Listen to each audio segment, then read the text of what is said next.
Oke, selamat siang dan selamat bergabung kembali di mata kuliah pemrograman Python. Ini pertemuan kita yang keempat. Seperti biasa, sebelum mulai kita coba review dulu di materi sebelumnya.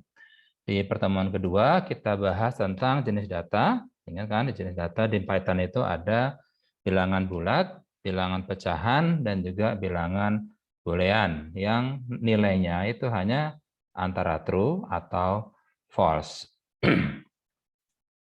Kemudian kita juga pelajari tentang operasi aritmetikanya, gimana caranya menjumlahkan, mengali, membagi, dan juga ada modulo.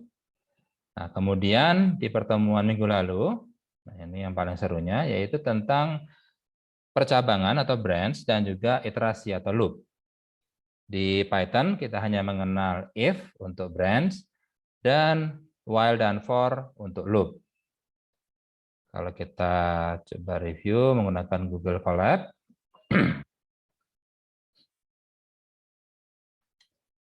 di sini ada beberapa key point yang mau kita stress bahwa ini loh yang harus teman-teman pahami terkait dengan minggu ketiga, yaitu branch dan juga loop.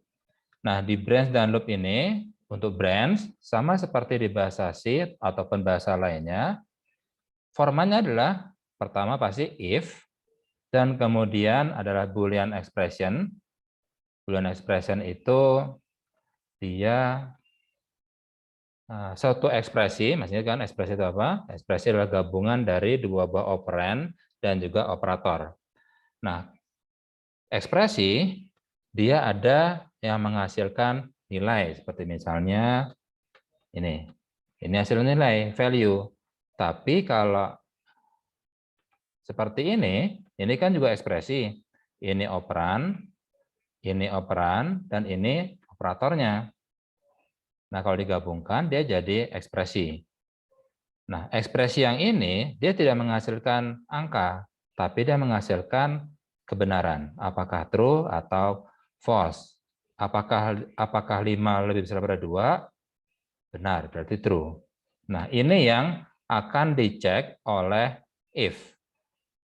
Kalau Boolean expression di dalam ini adalah true, maka dia akan mengerjakan yang ini. Nah, karena di sini Boolean expression sudah ditulis dengan sangat jelas true, ya pasti dia akan mengerjakan print. Print, it is the truth. Oke. Nah, gimana kalau misalnya kita percabangannya itu bisa true, dia juga bisa false. Nah, berarti kita menggunakan else. Nah, di sini pertama adalah tolong inputkan suatu nilai yang nanti akan simpan di variabel A.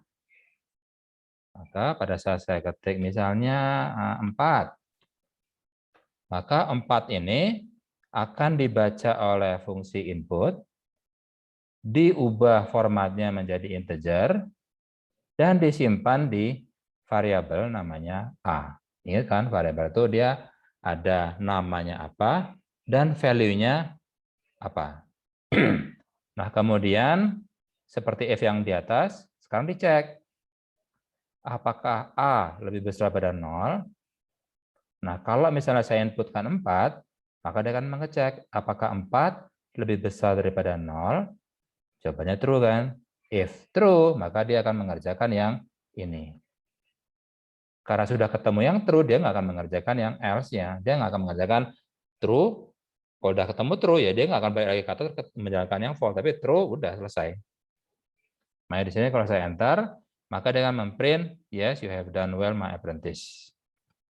Tapi kalau misalnya saya masukkan minus 4 misalnya, maka minus 4 akan dicek.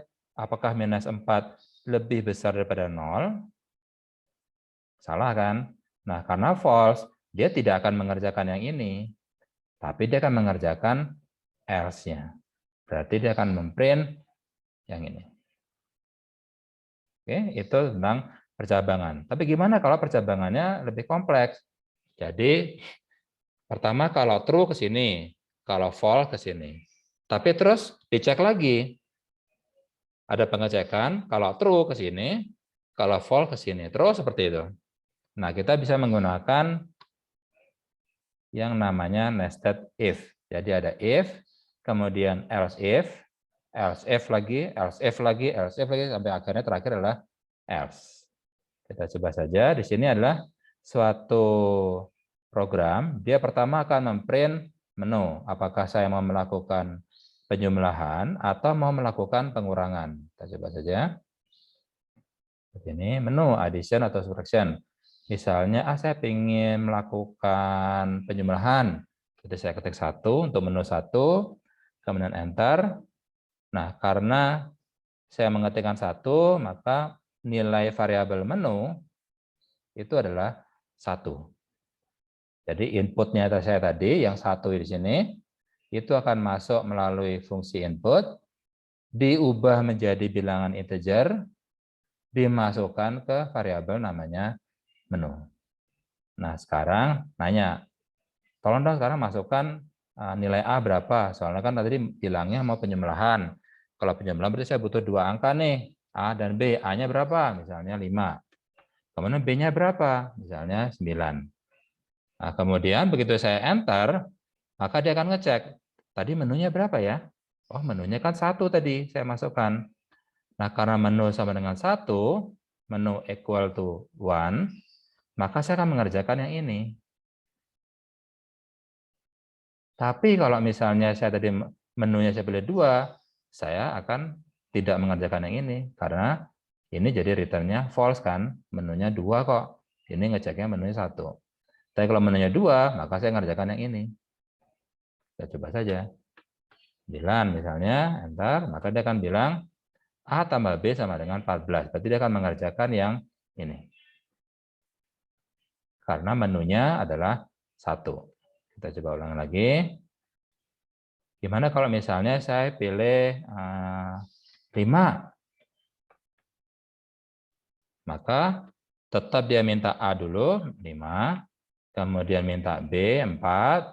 Terus setelah itu udah. Dia tidak melakukan proses apa-apa. Karena dia cek apakah menu sama dengan 1? Enggak. Menu kan 5 tadi saya masukkan. Oke, berarti saya tidak akan mengerjakan yang ini. Lanjut. Apakah menu sama dengan 2? Enggak juga. Menunya 5 soalnya. Maka dia tidak akan mengerjakan yang ini. Nah, karena nggak ada yang cocok, semuanya false, maka dia akan mengerjakan else. Maka dia akan langsung print, thank you, have a good day. Oke. Sekarang untuk looping. Untuk looping, kita mengenal for dan while. Untuk for, dia sintaksnya seperti ini. For i, karena namanya looping atau iterasi, dia harus ada counternya kan. Counter untuk melakukan perulangan. Saya harus ngulang nggak? Saya harus ngulang nggak? Saya harus ngulang nggak? Nah, itu menggunakan counter. Nah, counternya dalam kasus di sini dia menggunakan i. For i in range 3. Range 3 itu berarti dia akan mereturn 3 buah angka, mulai dari 0, 1, dan 2. Maka begitu ini saya run, maka saya akan ngeprint nilai dari i. I-nya, ya tadi counter. Pertama dia adalah 0. Oke, print 0. Baik lagi ke atas. Kemudian 1. Kemudian 2. Selesai. Tapi kalau misalnya saya ingin mulai bukan dari 0, tapi dari 2, maka kita menggunakan yang format ini. Terus kalau lompatnya nggak cuma 1-1, tapi tadi kan 0, 1, 2, saya pengennya 0, 2, 4, 6, dan seterusnya. Jadi genap-genap lompatan 2. Nah, steppingnya ini yang kita ubah. Oke, itu untuk for.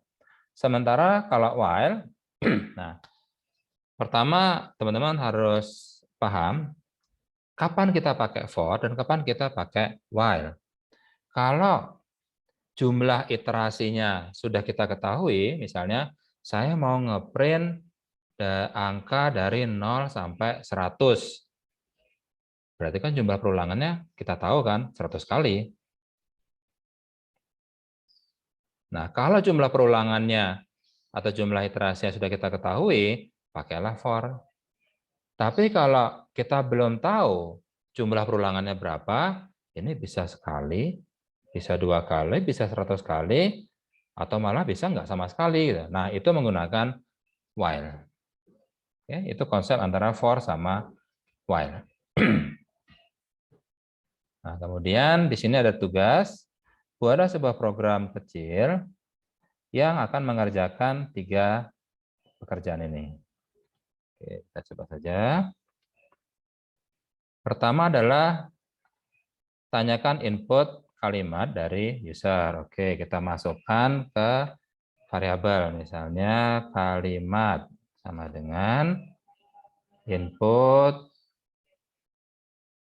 kemudian hari ini adalah hari Rabu tanggal 13 Oktober 2021. Ya. Nah, sekarang hitung jumlah spasi dalam kalimat ini. Nah, kalau misalnya kita ingin melakukan processing-nya apa, kita coba dulu berpikir sebagai manusia. Gimana caranya kita sebagai manusia melakukan perintah tadi? Kita disuruh ngitung jumlah spasi. Cara ngitung gimana? Ya berarti kita harus coba dari 1 kan, dari awal. Apakah ini spasi? Bukan. Ini? Bukan. Ini? Bukan. Ini? Bukan. Ini? Oh iya. 1. Udah ada ketemu spasi 1. Lanjut. Bukan. Bukan. Bukan. Ah, ini lagi. Berarti sekarang sudah 2. Nah, kalau cara kerjanya seperti itu, berarti saya akan melakukan suatu iterasi kan, nyoba atau di mes 1, ngecek. Yang ini bukan spasi, ini bukan spasi, ini bukan spasi, dan seterusnya. Berarti kita akan menggunakan iterasi di sini. Berarti kita pakai for. Kenapa for? Soalnya kita sudah tahu jumlah perulangannya berapa, kan panjangnya udah tahu. Misalnya for i in kalimat seperti ini. Kemudian titik 2. Kemudian if. Kalau i itu nanti akan mengecek huruf per huruf. H, A, R, I. Apakah I sama dengan spasi? Kalau iya, maka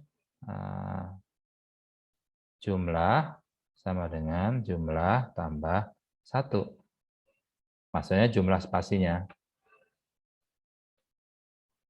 Enter.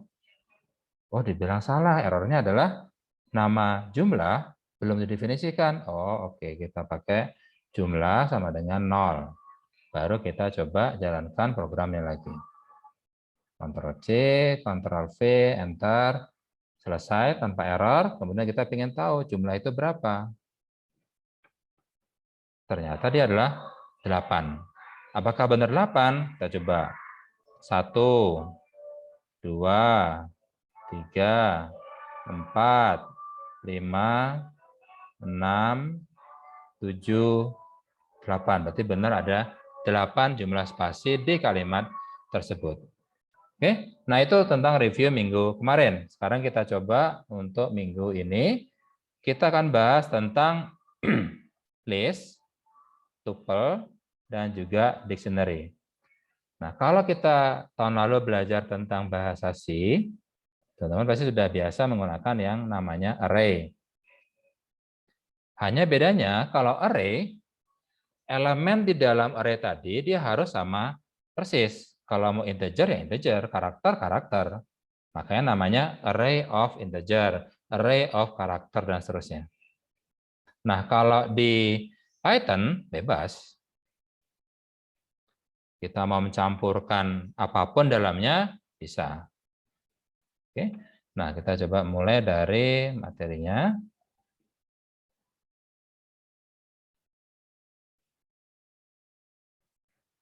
List dan dictionary. Nah, apa itu list? Sama seperti array di bahasa C, cuma dia lebih sederhana, atau mungkin malah bisa dibilang bisa lebih kompleks. Lebih sederhana karena kita lebih mudah untuk mengoperasikan list ketimbang array di C. Nanti kita bisa lihat kenapa bisa dibilang lebih mudah. Tapi juga bisa dibilang lebih kompleks. Kenapa? Soalnya di list, dia bisa mencampur adukkan semua tipe data. Nah, tapi pada dasarnya, dia adalah sebuah array. Array adalah gabungan beberapa nilai yang kita simpan dalam satu variabel. Kalau sebelumnya kita mengenal, kalau mau bikin variabel, A sama dengan 5. Udah. Berarti kita hanya bisa menyimpan satu nilai atau satu value ke suatu variabel. Gimana kalau kita misalnya ingin menyimpan banyak nilai, tapi menggunakan satu variabel saja? Nah, disinilah kita menggunakan yang namanya array. Nah, misalnya A sama dengan, sama seperti di bahasa C, kita pakai kurung kotak.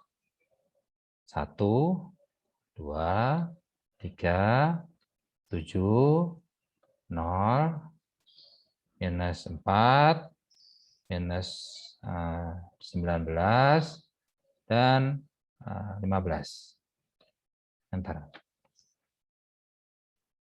Kita sudah membuat sebuah array atau list kalau di bahasa Python. Tapi sebenarnya list di bahasa Python, dia nggak perlu angka semua. Kita juga bisa bikin misalnya A sama dengan yang pertama huruf A. Terus apa ya?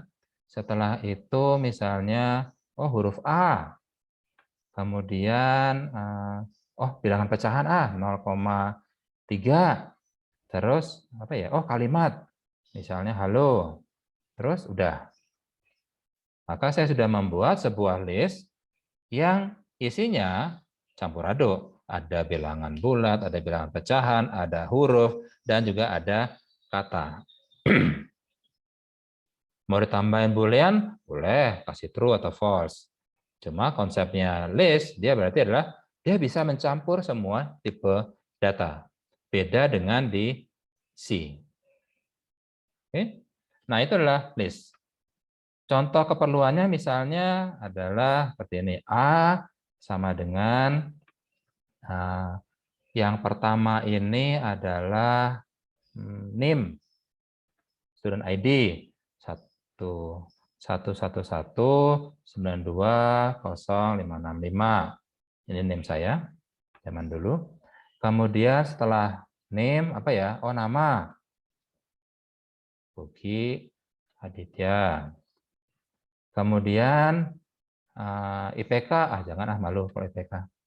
Apa ya? Umur misalnya. Kalau dulu umur saya masih 19 kalau nggak salah ya. 19 waktu pertama kali mulai kuliah. Terus tinggi badan 174. Terus berat. Nah, jangan berat yang sekarang, berat yang kemarin aja. Kemarin pas mulai kuliah itu berat saya 52. Udah. Nah, ini juga adalah sebuah list. Maka kalau misalnya saya ingin tahu NIM-nya berapa sih, maka saya bisa mengetikkan A, enter, keluar semua isi datanya. Tapi kalau saya cuma pengen melihat namanya saja, kita bisa A, kurung kotak, kemudian 1. Kok 1? Soalnya untuk mengakses setiap elemen di sini, itu indeksnya mulai dari 0. Ini berarti indeksnya 0. Ini indeksnya 1. Kalau saya pengen melihat baca namanya, ya berarti A1. Kalau ini di enter, keluar namanya. Tapi kalau A0, yang keluar adalah NIM-nya, student ID. Kalau misalnya pengen ngeluarin berat badannya, maka A, kotak, berapa nih ya? Ini indeks 0, ini indeks 1, ini indeks 2, 3, 4. 4 ya, 4. Enter. Maka keluar berat badan saya. Yang dulu ya, kalau sekarang mah udah beda jauh. Nah, itu fungsi dari list. Oke, kita lanjut lagi. Nah, list itu adalah sebuah nilai yang dideretkan dan disimpan dalam satu variabel. Sama seperti array. Kalau tuple itu apa? Nah, sama persis seperti list, cuma bedanya dia hanya read only. Kita nggak bisa ngubah isinya tuple. Kalau list bisa kita ubah. Tapi kalau tuple nggak boleh, dia read only saja. Nah, itu bedanya list sama tuple. Oke, kalau dictionary apa? Nah, dictionary itu sama seperti kamus. Kalau kamus itu kan dia biasanya kamus bahasa Indonesia ke bahasa Inggris. Berarti dia biasanya 2 kolom jadinya. Kolom yang paling kiri, sebelah kiri adalah kata dalam bahasa Indonesianya, yang sebelah kanannya adalah kata dalam bahasa Inggris. Dictionary kan, kamus. Ya, seperti itu benar ya, kamus. Nanti kita lihat ya seperti apa. Nah, sekarang kita masuk ke list. Ini contoh list tadi sudah kita sebutkan. Nah, ini anatominya, ini list, nama listnya, kemudian ini namanya item, list item, atau ada yang menyebutnya sebagai member. Kemudian untuk mengakses itemnya atau membernya itu menggunakan indeks. Dan ingat, indeksnya mulai dari 0. Bahkan kalau teman-teman pakai C atau misalnya PHP atau yang lainnya, sama indeksnya mulai dari 0. Kenapa? Ya orang udah kebiasaan soalnya. Makanya nanti kalau teman pakai MATLAB, jadi bingung karena indeksnya mulai dari 1, bukan 0. Nah, misalnya ini. Keluarkan isi item yang nomor 1 atau indeks 1, maka keluarnya adalah yang Bambang. Nah, sekarang kenapa Python itu dianggap powerful banget untuk data analisis? Ya karena ini list menyediakan berbagai kemampuan untuk memudahkan kita melakukan analisis data. Yang paling mudah saja yaitu melakukan sorting. Kita ulang lagi aja, misalnya saya punya yang ini, kita ubah lagi A-nya yang ini, Ctrl C, Ctrl V, Enter, A, Enter, keluar, itulah isi list A. Kemudian saya ingin ini disorting ya, tinggal A, titik, kemudian sort, Enter. Selesai. Kok nggak ada keluar apa? Kita coba lihat A, Enter, disorting dia ada ya. Dari negatif 19, minus 4, 0, 1, 2, 3, 7, 15. Enak kan? Bayangin kalau kita pakai bahasa C, harus bikin program, tanya dulu, program mau pakai apa? Bubble sort atau yang lainnya?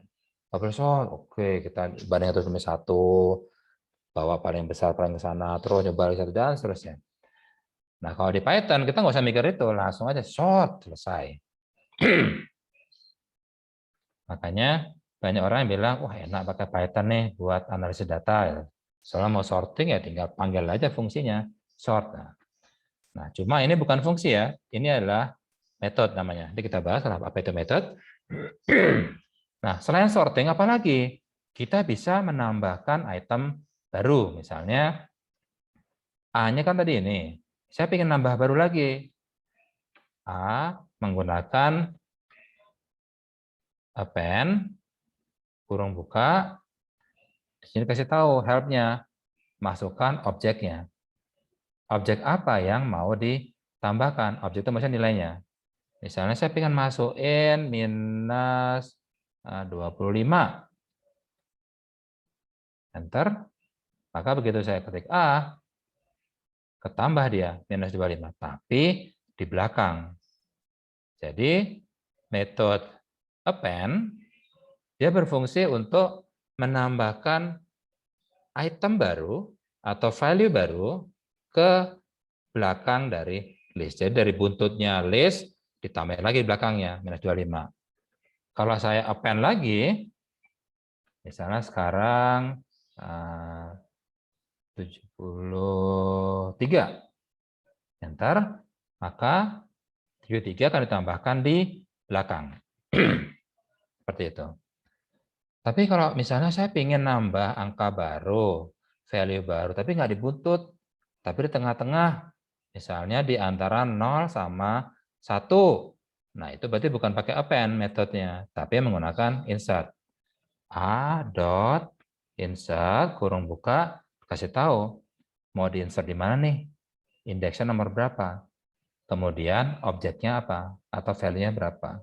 Oke, saya ingin tadi antara 0 sama 1, berarti indeksnya adalah minus 19 kan indeksnya 0. Minus 4 indeksnya 1. 0 indeksnya adalah 2. Berarti saya menggunakan indeksnya adalah 3. Yaitu setelahnya 0. 3. Kemudian nilainya berapa yang mau dimasukkan? Misalnya 88. Enter. Kemudian kita lihat isi A. Maka 88 diinsert di antara 0 sama 1. Satunya geser ke kanan. 88 masuk. Mengisi posisi yang tadi diduduki oleh angka 1. Itu insert. Terus kalau mau delete, gimana delete? Kalau delete, kita pakai pop. Pop itu ingat kan, dia kayak balon. Kita pop, maka akan keluar kan nilainya. Keluar nilainya, tapi hilang dari list. Kita coba saja. A, pop, kurung buka, ditanya, indeksnya berapa? Oke, kita coba tadi mau ngepop yang 88. 88 berarti indeksnya nomor ini 0, ini 1, ini 2, ini 3. Oh, berarti dia indeks 3. Enter, maka dia akan dipop, keluar angka 88-nya, dan juga keluar dari list. Maka begitu saya ketik A, hilang 88-nya. Satunya geser lagi ke kiri. Itu pop untuk mendelete suatu item. Terus kalau misalnya mau replace nilainya, saya nggak suka nilai 2A ya. 2-nya mau saya replace, maka caranya adalah dengan A, dia nggak perlu pakai metode, tapi bisa langsung A, kotak, kemudian indeksnya berapa dia? 2 itu, 0, 1, 2, 3, 4. Oh, indeks ke-4. Terus nilai barunya berapa? Misalnya 123. Enter A. Maka 2 akan di-replace dengan 123 nilainya. Oke, ini untuk replacement.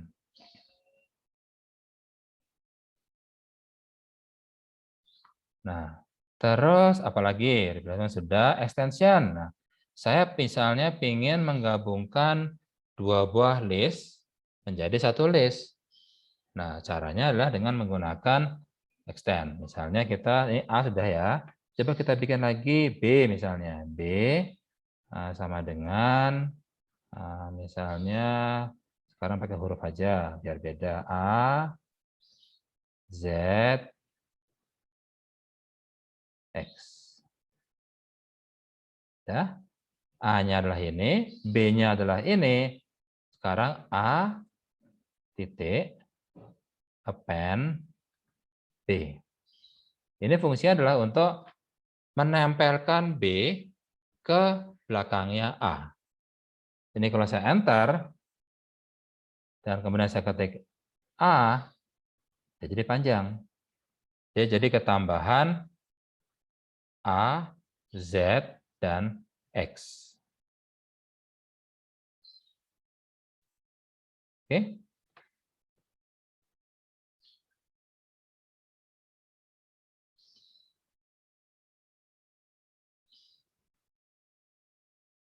Kebayang ya?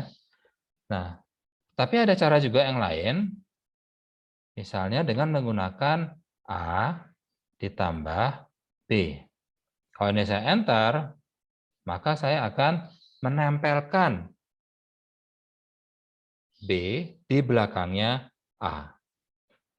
Tapi A-nya sendiri tidak berubah. B-nya ya tetap. Tapi kalau misalnya tadi A tambah B, mau saya masukkan ke yang lain, nah itu beda lagi. Nah, Sekarang coba kita bandingkan antara A append B dengan A tambah B. Bedanya apa? Kalau A tambah B, ini A, ini B, saya tempelkan. Tapi kalau A append B, dia tidak hanya ditempelkan, tapi B ini itu dijadikan satu item di dalam A. Makanya di sini B-nya itu dalam kurung kotak. Jadi seakan B itu adalah, oh maaf, bukan append ya, maaf saya salah. Harusnya extend. Sorry. Kalau append, dia jadi ketambahan, jadi item baru. Extend, maaf. A, extend, B. Nah, ini baru yang benar. A, nah seperti ini. Tuh, nah kita ulang lagi aja ya. A sama dengan, kita balikin dulu ke sini. Ini tadi kan nilai A yang benar. Ya, A ini, B ini. Nah, A dot extend, bukan append, tapi extend B.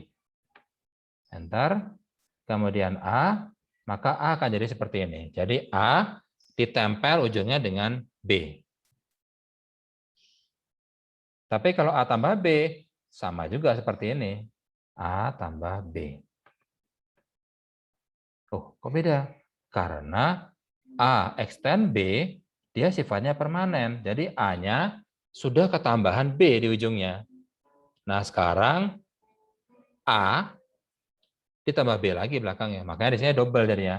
AZX-nya ini yang berasal dari extend, yang AZX yang ini itu berasal dari plus B. Tapi ingat, A tambah B, dia sifatnya tidak permanen. Sehingga A tetap yang ini. Oke, baik ya. Lanjut lagi. Sekarang searching. Kita bisa searching suatu member dari suatu list dengan cara menggunakan for. Kalau pakai bahasa C, pakai for kan. Cek 1 demi 1, apakah ini ada di list. Misalnya, saya punya list panjang. Saya pengen nyari, apakah ada angka 4 dalam list ini. Kalau di bahasa C, kita nyoba satu-satu kan. Apakah ini 4? Bukan. Apakah ini 4? Bukan. Apakah ini 4? Bukan. Apakah ini 4? Bukan. Terus sampai selesai. Nah, kalau di Python, kita tinggal pakai in. Jadi ada suatu operator khusus untuk list yang namanya in dan not in. Kita bisa menggunakannya langsung menggunakan if. If misalnya saya ingin tahu ada angka 0 enggak sih di list ini. Oke, if A in, if 0 in A, apakah 0 ada dalam A? Kalau iya, maka print ada. Ya tulis ada. Karena memang ada angka 0 di sini kan. Kita coba. If misalnya minus 1 in A, print ada. Dia tidak ngeprint apa-apa. Karena minus 1 nggak ada di sini. Sehingga dia akan return-nya adalah false. Ini juga Boolean expression. Maka dia false, karena false dia nggak akan ngeprint ada. Tapi dia do nothing, karena nggak ada else-nya di sini. Oke? Itu untuk in. Selain in juga ada namanya not in. Misalnya if minus 1 not in A, print tidak ada. Maka kebalikan dengan yang tadi, sekarang dia ngeprint tidak ada. Karena pengecekannya adalah not in. Apakah minus 1 tidak ada di A? Return-nya adalah true, karena memang nggak ada minus 1. Nah, dia akan mengerjakan tidak ada. Oke, itu operator khusus untuk di list, yaitu in. Nah, in juga kita pakai tadi pada saat mengerjakan yang tugas minggu lalu kan. Tapi dia menggunakan for. For, in, itu sama. Ini untuk searching. Nah, sekarang sorting tadi kita bahas. Kemudian aliasing. Nah, misalnya kita bikin baru lagi aja. A sama dengan 1, 2, 3. Enter. Kemudian B sama dengan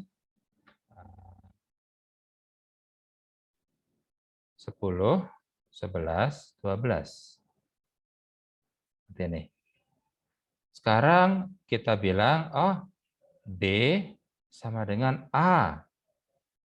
Maka A 1, 2, 3, B 1, 2, 3 juga. Langsung hilang yang 10, 11, 12-nya kan. Karena B diassign dengan A. Nah, cuma masalahnya seperti ini. Misalnya A itu saya tambahkan nilai baru. A append misalnya 123. Oke, A jadi ketambahan nilai baru yaitu 123. Tapi B berubah juga. Nah, ini berarti A dan B itu jadi dua variabel yang namanya beda, tapi dia merujuk ke data yang sama. Jadi data itu sebenarnya sama. Cuma tadinya A saya tunjuk ke sini, B saya tunjuk juga ke sini. Nah, itu yang namanya sebagai alias. Kalau di bahasa C kita menyebutnya sebagai pointer. Oke. Nah, ini alias. Terus gimana kalau misalnya saya ingin bikin variabel B yang nilainya sama seperti A, tapi dia bukan alias. Jadi terpisah antara A sama B. Saya ngubah di A, B-nya nggak akan berubah. Saya ngubah di B, A-nya nggak akan berubah. Nah, itu menggunakan metode yang namanya slice. Seperti itu. Ini misalnya A misalnya sama dengan, kita coba tadi yang lain, yang panjang tadi. Kayaknya enak pakai panjang-panjang. Misalnya yang ini. A sama dengan ini. Udah. Nah, sekarang saya ingin membuat B. Kalau B sama dengan A, seperti ini, dan saya enter, maka B menjadi aliasnya A. Karena alias, saya ubah A, B ikut berubah. B saya ubah, A-nya juga ikut berubah. Saya nggak ingin dia berubah. Saya ingin dia terpisah. Maka saya gunakan metode seperti ini. Nah, ini yang disebut sebagai slicing. Yaitu, saya akan meng-create variabel baru, namanya B, yang isinya saya copy dari A semua. A, indeks 0 berapa? Copy ke sini. A, indeks 1 berapa? Copy ke sini. A, indeks kedua berapa? Copy ke sini. Dan seterusnya. Oke, maka A tetap, B juga seperti ini. Tapi begitu A saya ubah, A append misalnya minus 10, sehingga A berubah, B-nya tidak berubah. Karena dia sudah menjadi dua entitas yang berbeda. Itu yang disebut sebagai slicing. Kalau misalnya saya pengen nge-slice, namanya slice kan suka-suka saya dong. Saya pengen motong kuenya segini aja, yang A-nya tadi panjang segini. Saya cuma pengen makan kuenya yang di sini, kebetulan di sini ada buah cerinya di atas. Coklatnya juga kayaknya banyak banget. Saya pengen nge-slice yang ini. Bisa. Nah, dengan cara yang titik 2 di sini, kolon di sini kita kasih angka. Jadi misalnya B sama dengan A, kan hasilnya tadi gini. Nah, sekarang kita kasih angka. Mulai dari berapa? Misalnya saya pengen ngopi dari pertama sampai 3 pertama lah. Ya. 3 pertama berarti dari 0 sampai 3. Enter. Maka B isinya adalah 3 yang pertama. Minus 19, minus 4, 0. Sisanya nggak di-copy. Nah, slicing ini sangat berguna kalau nanti teman-teman melakukan pemrosesan gambar. Kan gambar itu dia sebenarnya array kan, array-nya 2 dimensi, dan biasanya dia panjang besar banget kan. Misalnya 1024 angka kali 768 angka. Saya cuma pengen ngambil yang di sini, karena di sini ada gambar wajahnya. Ya. Nah, itu disebut sebagai slicing. Kita akan potong mulai dari pixel nomor sekian sampai sekian, dan dari sekian sampai sekian. Sehingga kita akan memotong slice-nya segini. Oke, itu untuk slice. Kemudian looping ya jelas bisa, karena kita bisa pakai index. Nah, di sini kita menggunakan metode yang namanya index. Kita bisa nyari ada di indeks berapa I itu. Maka A dot index misalnya seperti ini. Maka dia akan keluar value-nya berapa. Value berapa yang mau dicari. Kemudian startnya berapa. Nah, misalnya di sini A indeks 0. Dia akan kembaliin 2.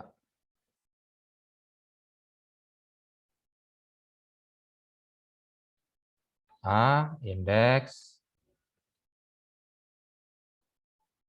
1. 3. Apa merah ini kita coba lihat. A.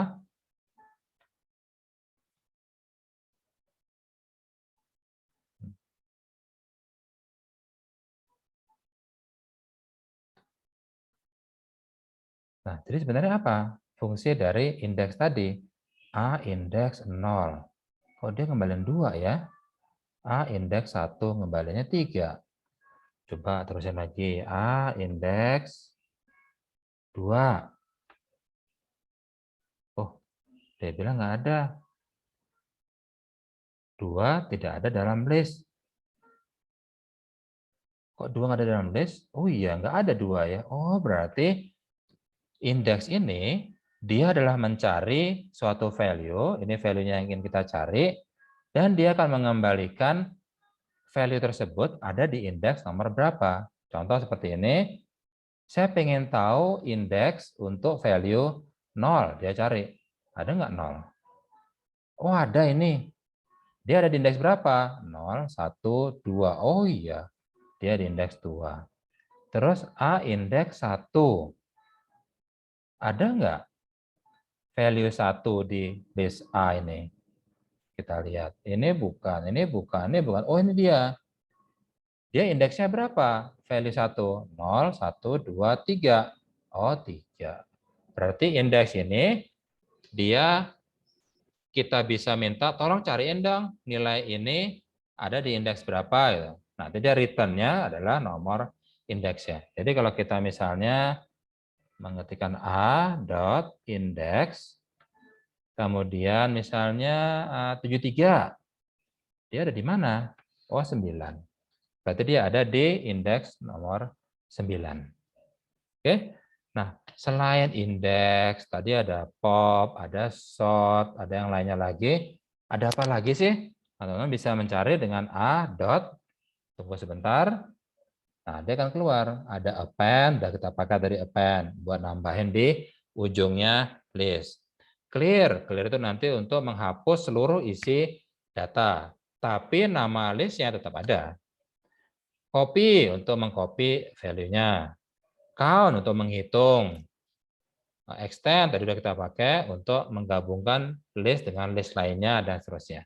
Ada index, insert, pop, remove, reverse, dan juga ada sort.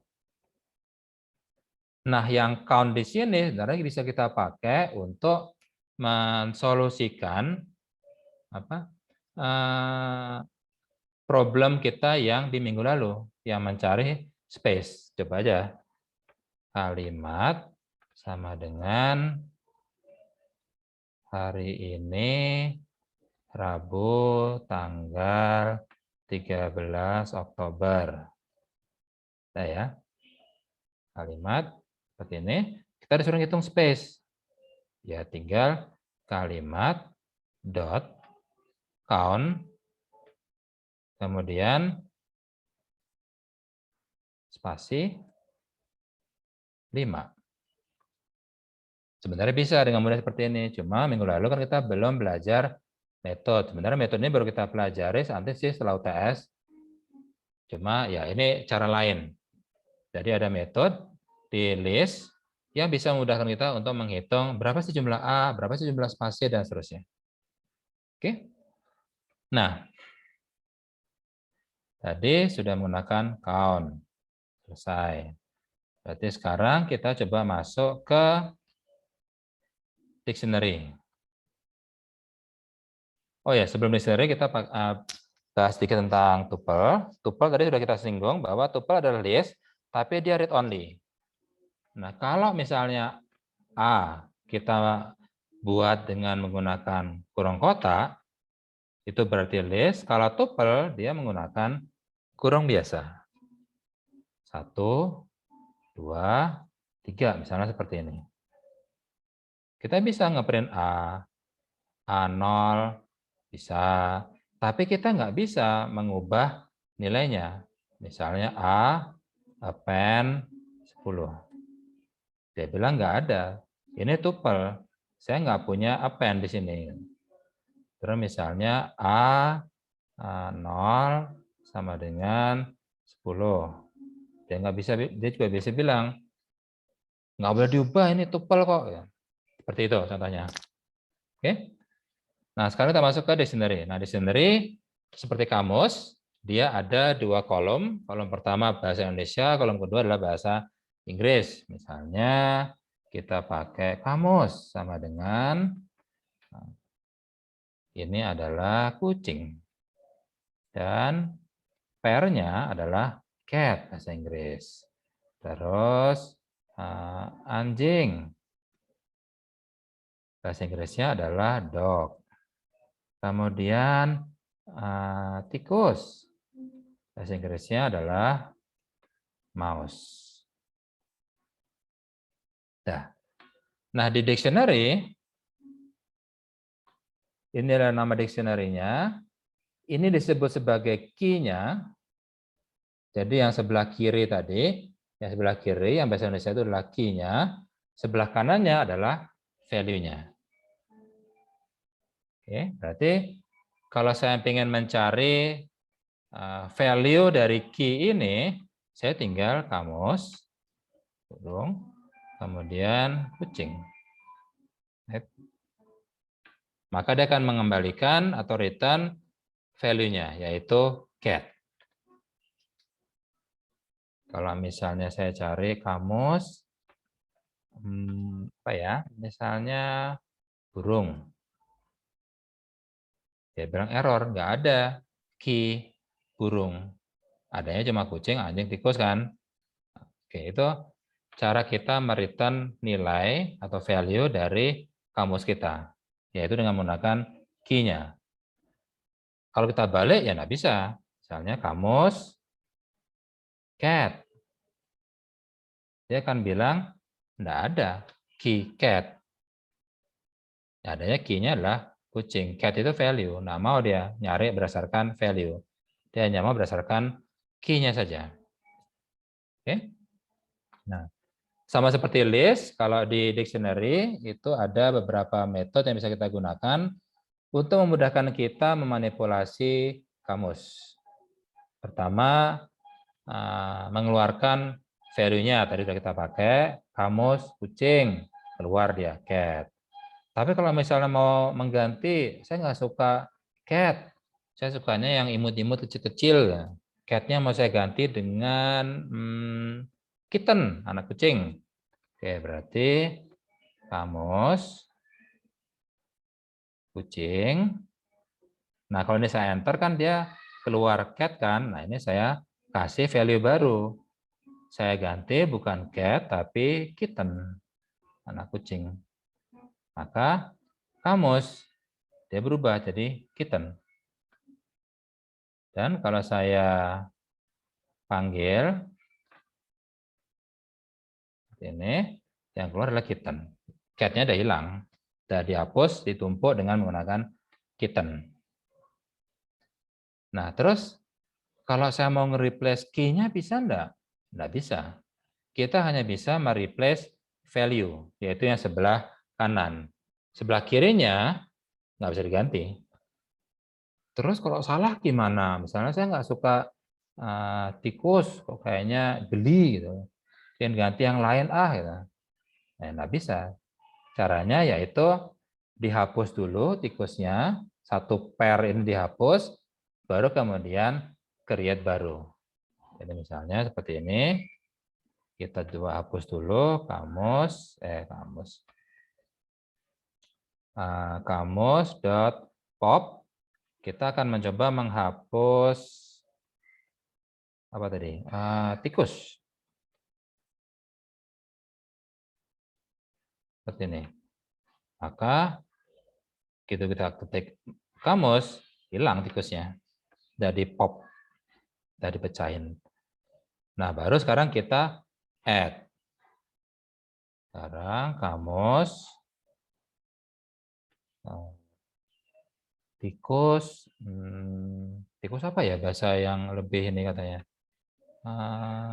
Atau saya nggak suka tikus, geli. Misalnya ganti dengan apa? Ikan. Oke, ikan. Maka bahasa Inggrisnya adalah fish. Ups, apa yang salah? Oh iya, dia nggak gitu cara nulis.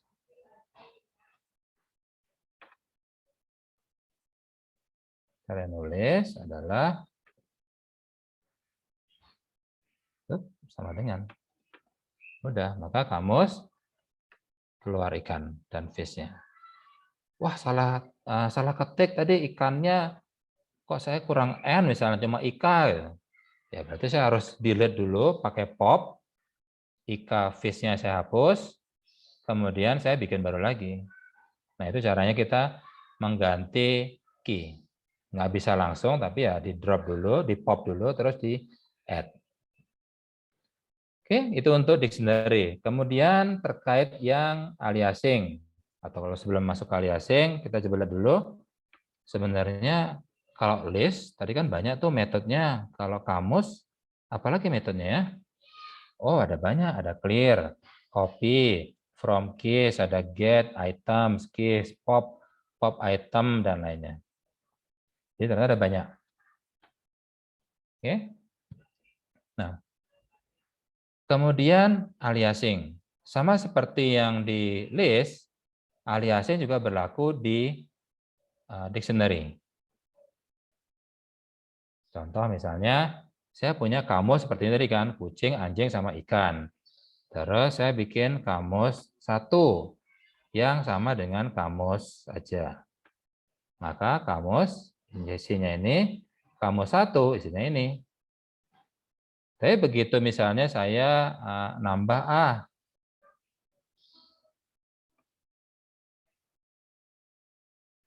misalnya burung, bird, enter, maka kamus akan ketambahan burung. Dan kamus satu juga akan ketambahan burung, karena dia alias saja. Kamus satu adalah alias dari kamus. Oke. Nah, kalau misalnya enggak mau seperti itu, ya sama seperti tadi, pakai slicing. Nah, cuma kita ngebahas slicing di dictionary, karena memang jadinya aneh sih, pakai slicing. Slicing bisa dipakai di list aja. Nah, sekarang saya punya sudah list, saya juga punya dictionary. Bisa nggak kita gabungkan? Bisa. Contohnya seperti ini. Misalnya kita punya stok. Stok itu maksudnya stok daftar barang di gudang kita. Kita misalnya punya toko buah. Kita berarti buah apel. Nah, ini ternyata ada dua value yang ingin kita simpan, yaitu harganya, misalnya harganya adalah 40.000 per on. Terus ada berapa stok tersedia di toko saya? Ternyata dia ada 20 kilo. Oke. Sekarang ada buah apa lagi nih? Jeruk misalnya. Jeruk biasanya kan lebih murah. Misalnya harganya adalah 25.000. Dan stoknya lumayan banyak nih, lagi musim. Ada 50 kilogram di toko saya. Terus buah apa lagi ya? Jambu misalnya. Dia harganya karena jambu biji yang impor harganya jadi mahal nih. 50.000 dan stoknya juga terbatas, cuma ada 5 kilo. Nah, jadi inilah stok saya. Nah, kemudian misalnya ada pelanggan datang nanya, Pak, saya mau beli apel, ada enggak? Ada, mau beli berapa kilo? Mau beli 5 kilo aja. Gitu. Nah, pertama kita nanya kan, beli berapa kilo?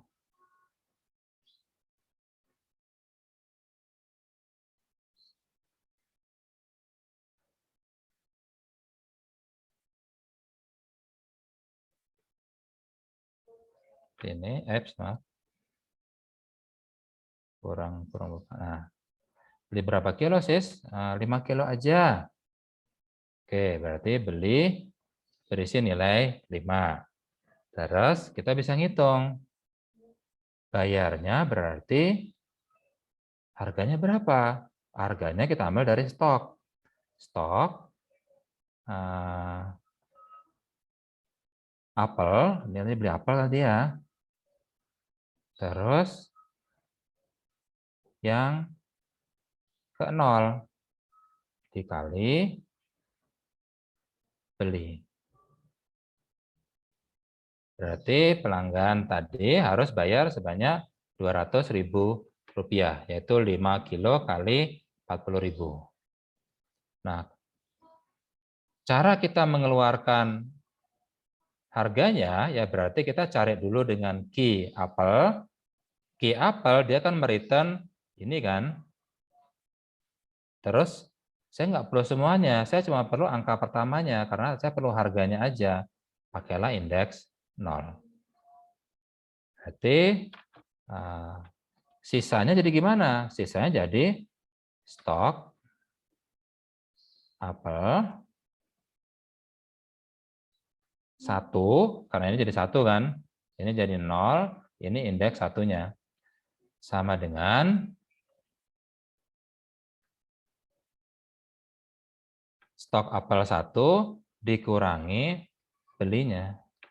Sehingga sekarang stoknya berkurang dari 20 jadi 15 kilo. Jadi kalau kita ketik stok apel, maka yang keluar adalah harganya dan ketersediaan stok berapa di gudang, di toko saya. Tapi kalau saya cuma pengen nyari harganya, ya berarti stok apel ditambah lagi sekarang 0 misalnya. Maka keluarlah harganya saja. Kalau pengen ngeluarin ketersediaan barang, ya jangan 0, tapi menggunakan yang 1, 15. Kalau di sini ada 3 angka gimana? Ya berarti nanti indeksnya 2. Dan seterusnya. Oke, ini kalau kita ingin bermain-main dengan dictionary yang ditambah dengan list. Terus selain dari metode, kita juga punya yang namanya fungsi. Misal tadi A, 1, 2, 3. Kita ingin tahu panjangnya A itu berapa. Nah, kita bisa menggunakan fungsi A. Dia akan mengembalikan nilai 3. Berarti ada 3 member di dalam A. Kita juga bisa menggunakan seperti ini. 32. Ingat kan tadi kalimat isinya adalah ini. Hari ini Rabu, nah itu total ada 32 huruf. Dan juga angka dan juga spasi, tanda baca. Oke, itu untuk len. Nah, bedanya apa sih len dengan yang tadi ada apa? Sort, ada pop, ada insert, ada append, ada extend. Nah, len itu adalah fungsi. Kalau fungsi, kita panggil nama fungsinya, kemudian parameternya. Itu ciri khas dari fungsi kan. Tapi kalau metode, kita panggil objeknya dulu, dalam hal ini objeknya adalah list, misalnya A, kemudian dot, baru kemudian metodenya.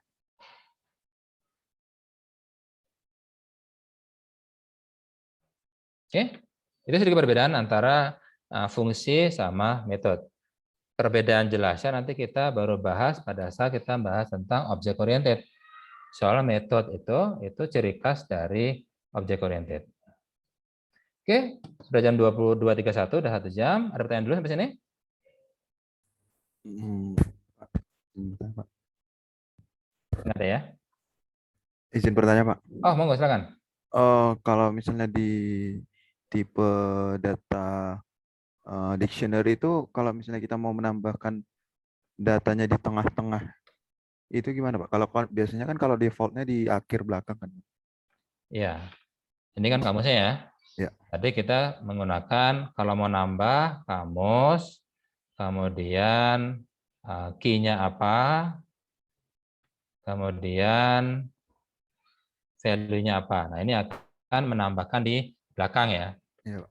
Nah, kita coba cari saja, ada nggak dia metode untuk insert? Clear, copy, from keys, get, item, keys, pop. Oh, ternyata nggak ada dia. Berarti emang nggak bisa untuk menginsert di tengah-tengah. Berarti nggak bisa, Mas, kalau menurut dari sini. Cuma nanti ada sih caranya, cuma metodenya tidak menggunakan metode built-in dari metode bawaan dari dictionary. Nanti ingetin saya pas kita belajar object oriented, gimana caranya mengubah langsung atau menginsert langsung key baru dan juga value-nya di tengah-tengah. Itu beda caranya soalnya. Ya. Iya, Pak. Satu lagi boleh, Pak? Oke, monggo. Kalau di tipe data list itu key-nya itu harus boleh integer nggak, Pak? Untuk di List. key-nya. Di list nggak ada key sih, index adanya. Bukan di list, di dictionary maksudnya. Oke, dictionary ya, key-nya adalah? Key-nya boleh integer bentuk angka gitu, Pak. 1.2. Enaknya kita coba aja. Kamus. Misalnya key-nya adalah 1. Kemudian sama dengan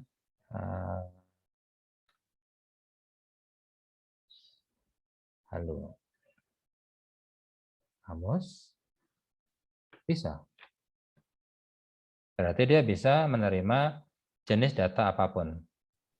Seperti ini. Sehingga nanti kalau kita mau ngeluarin ya kamus 1. Dia akan mengembalikan halo. Jadi mirip seperti list sebenarnya. Cuma memang di kamus ini dia punya ciri khas tersendiri. Yaitu dia menggunakan pair data. Gitu sih, Mas. Jadi bisa pakai angka. Oke, Pak. Makasih banyak, Pak. Oke, monggo kalau ada pertanyaan lagi. Baik, kalau nggak ada, kita cukup sampai sekian. Jangan lupa untuk mengerjakan tugas untuk yang keempat ini. Di sini ada collab-nya juga untuk teman-teman merefresh. Oh, Pak begitu bahasanya tentang ini di minggu keempat. Nah, setelah itu silakan membuat programnya untuk latihan.